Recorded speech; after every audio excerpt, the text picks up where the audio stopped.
بسم اللہ الرحمن الرحیم۔ السلام علیکم، آپ دیکھ رہے ہیں الف نیوز اور میں ہوں آپ کے ساتھ ماجد علی۔ شامل کرتے ہیں آج کی ہیڈ لائن۔ ایران، روس اور چین کی شمالی بحیرہ ہند میں مشترکہ فوجی مشقوں کا آغاز۔ این سی او سی نے ملک بھر میں کرونا ویکسین کی 5 لاکھ سے زائد خوراکیں تقسیم کر دیں۔ چین نے امریکہ کو پیچھے چھوڑ دیا، چین یورپی یونین کا سب سے بڑا تجارتی شراکت دار بن گیا۔ کویتی حکومت کا بڑا اعلان، کویت میں داخلے کی نئی شرائط عائد کر دی گئی۔ سیکرٹری جنرل نیٹو نے افغانستان میں فوجی انخلاء سے متعلق بڑا فیصلہ کر لیا۔ سعودی عرب کی سفری پابندیوں کے بعد پاکستانی واپس آنے کے خواہش مند افراد کے لیے اہم ہدایت۔ ہم مشرق وسطی میں پھر سے کوئی سنگین غلطی نہیں کرنا چاہتے، ایران کے ساتھ جوہری معاہدے کی بات چیت کے علاوہ کوئی راستہ نہیں، جو بائیڈن۔ صارفین تیاری کر لیں، واٹس ایپ کا منفرد فیچر متعارف کروانے کا فیصلہ۔ پاکستان اور دنیا بھر کی خبروں سے باخبر رہنے کے لیے الف نیوز کو سبسکرائب کر لیں اور بیل آئیکن کو کلک کرنا نہ بھولیے گا۔ ناظرین، اپنی آرا کا اظہار کمنٹ سیکشن میں لازمی کیجیے گا۔ ہیڈ لائنز آپ نے جانی، اب بڑھتے ہیں خبروں کی تفصیلات کی طرف۔ ایران، روس اور چین کی شمالی بحیرہ ہند میں مشترکہ فوجی مشقوں کا آغاز۔ بھارت مشقوں سے آؤٹ ہو گیا۔ اطلاعات کے مطابق بھارت نے آخری وقت میں مشترکہ بحری مشقوں میں شرکت سے معذرت کر لی۔ بھارتی بحریہ نے ایک بیان جاری کیا کہ 2 روزہ مشترکہ بحری مشقوں میں شرکت نہیں کی جائے گی۔ اس سے کچھ دیر پہلے ایرانی بحریہ کے حکام نے کہا تھا کہ بھارت نے ان مشقوں میں شامل ہونے کی درخواست کی تھی، جسے منظور کر لیا گیا تھا۔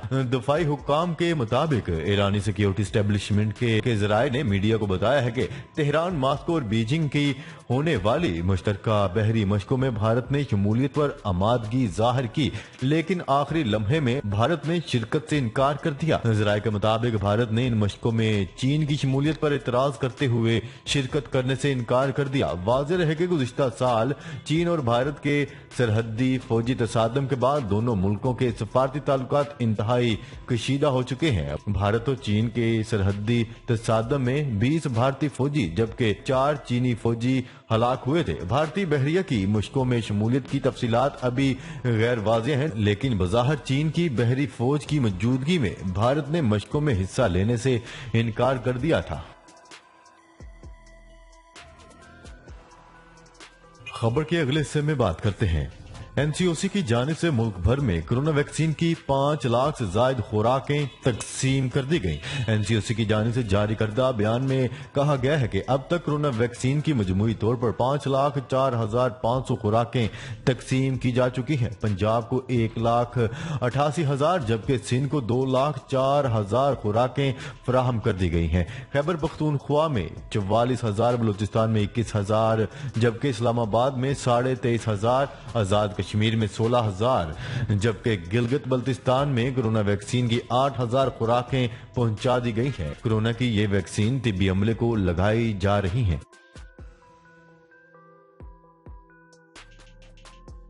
خبر کے اگلے حصے میں بات کرتے ہیں۔ چین نے امریکہ کو پیچھے چھوڑ دیا۔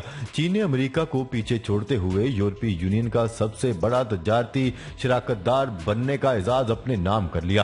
سال 2020 میں امریکہ کو چین نے یورپی یونین کے ساتھ تجارتی شراکت داری میں پیچھے چھوڑ دیا۔ اس ضمن میں سب سے اہم بات یہ ہے کہ گزشتہ سال عالمی وبا قرار دیے جانے والے کرونا وائرس کی وجہ سے پوری دنیا میں معیشت بری طرح متاثر ہوئی اور تجارت میں بے پناہ کمی دیکھی گئی، لیکن چین ان منفی اثرات سے محفوظ رہا۔ اعداد و شمار کے مطابق چین اور یورپی یونین کے درمیان گزشتہ سال $709 ارب کی تجارت ہوئی، جبکہ 2020 میں امریکی تجارت $671 ارب رہی۔ 2020 میں چین واحد عالمی معیشت تھا جہاں معاشی نمود دیکھی گئی تھی۔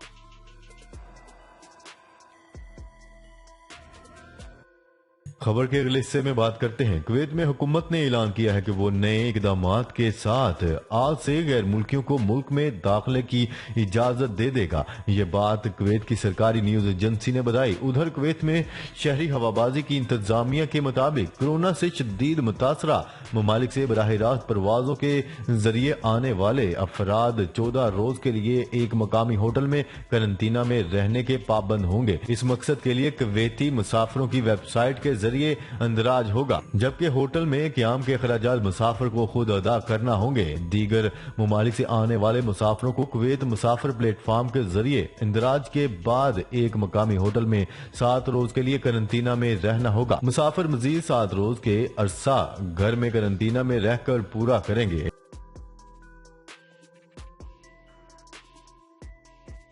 خبر کے اگلے حصے میں بات کرتے ہیں۔ سیکرٹری جنرل نیٹو نے افغانستان میں افواج کی موجودگی سے متعلق بڑا فیصلہ کیا ہے۔ غیر ملکی خبررساں ادارے کی رپورٹ کے مطابق نیٹو ہیڈ کوارٹر برسلز میں نیٹو کے وزرائے دفاع کا اجلاس ہوا۔ اجلاس میں وزیر دفاع نے افغانستان اور عراق میں نیٹو مشنز پر تبادلہ خیال کیا۔ اجلاس میں سیکرٹری جنرل ٹولنبرگ نے کہا ہے کہ نیٹو نے افغانستان سے انخلاء کی تاریخ کی توثیق نہیں کی ہے، ہم افغانستان میں حالات کا جائزہ لے رہے ہیں۔ اجلاس میں انہوں نے الزام عائد کیا ہے کہ طالبان فروری 2020 کے وعدے پر پورا نہیں اتر رہے ہیں۔ سیکرٹری جنرل نیٹو کا کہنا تھا کہ تمام اتحادی ابھی صورتحال کا بغور جائزہ لے رہے ہیں۔ نیٹو ضرورت سے زیادہ افغانستان میں نہیں رہنا چاہتا۔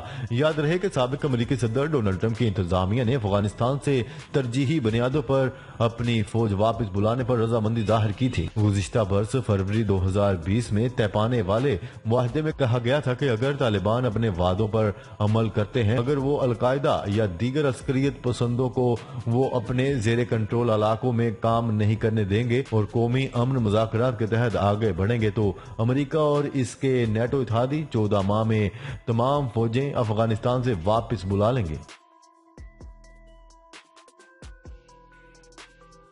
خبر کے اگلے حصے میں بات کرتے ہیں۔ سعودی عرب میں کرونا وائرس کے پھیلاؤ میں شدت آنے کے بعد 20 ممالک پر سفری پابندیاں عائد ہیں۔ ان 20 ممالک میں پاکستان بھی شامل ہے۔ سفری پابندیاں عائد کیے جانے کے بعد سے سعودی عرب میں تارکین وطن پریشانی کا شکار ہیں۔ ایسے افراد کے لیے سعودی حکام نے اہم ہدایات جاری کر دی۔ تفصیلات کے مطابق سعودی حکام نے پابندی والے ممالک کے شہریوں کے لیے واپس اپنے ملک جانے سے متعلق ہدایت میں کہا ہے کہ انہیں اپنے وطن واپس جانے کے لیے سعودی حکومت سے کوئی خصوصی سرٹیفکیٹ لینے کی ضرورت نہیں۔ یاد رہے کورونا کی دوسری لہر پر قابو پانے کے لیے سعودی حکومت نے پاکستان سمیت دیگر 20 ملکوں پر عارضی سفری پابندی عائد کر رکھی ہے، جس وجہ سے ریاست میں مقیم غیر ملکی تارکین چھٹیوں پر مستقبل بنیادوں پر اپنے گھروں کو جانے کے لیے کافی پریشان ہیں۔ سفری پابندی عائد کیے جانے کے بعد تارکین کی جانب سے سوال کیا گیا کہ اپنے ملک واپس جانے کے لیے کیا اجازت لینا ضروری ہے، جس پر سعودی حکام نے تارکین کی پریشانی کو دیکھتے ہوئے کہنا تھا کہ جو تارکین اپنے وطن واپس جانا چاہیں انہیں اجازت لینے کی ضرورت نہیں۔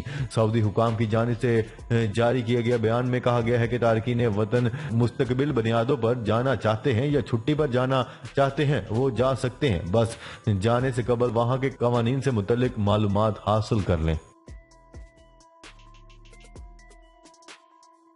خبر کے اگلے حصے میں بات کرتے ہیں۔ امریکی صدر جو بائیڈن کا کہنا ہے کہ ایران کے ساتھ 2015 کے جوہری معاہدے سے متعلق دوبارہ سے مذاکرات شروع کرنے میں دلچسپی اس لیے رکھتے ہیں تاکہ ایسی غلطی نہ کی جائے جن سے مشرق وسطی کی صورتحال مزید خراب ہو جائے۔ میونخ میں سلامتی کانفرنس کے ورچوئل خطاب کے دوران امریکی صدر کا کہنا تھا کہ انہیں شفافیت اور بہتر بات چیت کے ذریعے اسٹریٹجک غلط فہمیوں اور غلطیوں کو کم سے کم سطح پر لانا ہوگا۔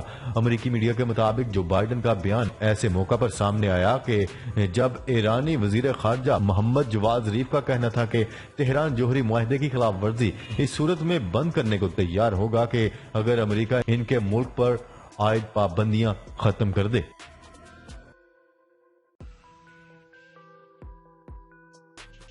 خبر کے اگلے اور آخری حصے میں بات کرتے ہیں۔ واٹس ایپ نے صارفین کے لیے ایک منفرد فیچر متعارف کرنے کا فیصلہ کیا ہے۔ غیر ملکی خبررساں ادارے کی رپورٹ کے مطابق واٹس ایپ نے سائن آؤٹ فیچر پر کام شروع کر دیا، جس کے تحت صارفین اپنی مرضی سے جہاں سے بھی چاہے گا اکاؤنٹ کو لاگ آؤٹ کر سکے گا۔ لاگ آؤٹ کے بعد موبائل یا کمپیوٹر پر اس کی رسائی ختم ہو جائے گی اور پھر یہ دوبارہ آئی ڈی کی طرح لاگ ان کیا جا سکے گا۔ واٹس ایپ نے اس فیچر کی آزمائش شروع کر دی ہے۔ جی تو ناظرین، آج کے لیے اتنا ہی۔ مزید خبریں لے کر بہت جلد آپ کی خدمت میں حاضر ہوں گے، تب تک کے لیے اپنا خیال رکھیے گا۔ اللہ نگہبان۔ پاکستان زندہ باد، پاکستان آرمی پائندہ باد۔